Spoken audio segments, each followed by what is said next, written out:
Tehnički tim Ottobock Adrije sastavljen je od 21 vrhunskog stručnjaka na području protetike i ortotike.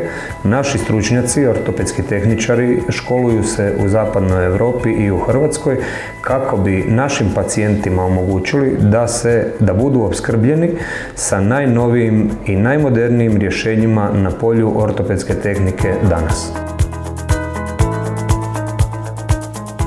Radimo indikacijske preglede, timske preglede, imamo dostupna 2 liječnika, fizioterapeute i ortopedske tehničare, te se dogovaramo o vrsti same opskrbe te rehabilitacije koja će se odvijati kod nas u poliklinici.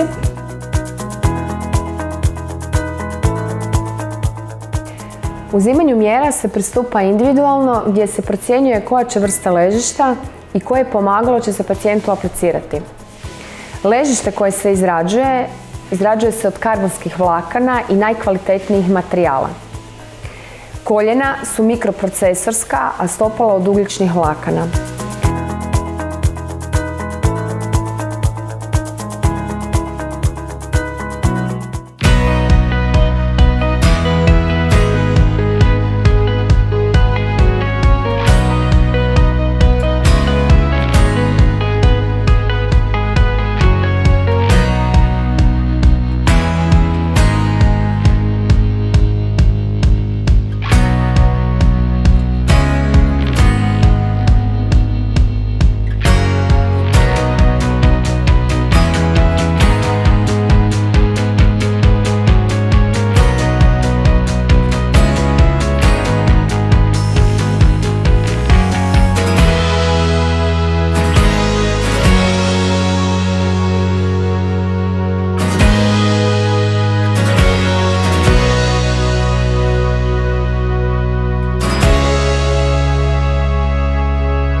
Predprotetička faza započinje vježbama za cijelo tijelo s naglaskom na potrebe pojedinca. U sklopu protetičke rehabilitacije provodimo i fizikalnu terapiju po indikaciji liječnika.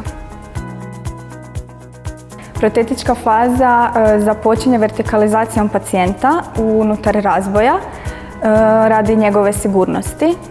Krećemo sa vježbama balansa i koordinacije i postupno učimo iskorake i samohodanje. Paralelno u ovoj fazi naši tehničari rade korekcije ležišta kako bi pacijent bio što zadovoljniji sa protezom.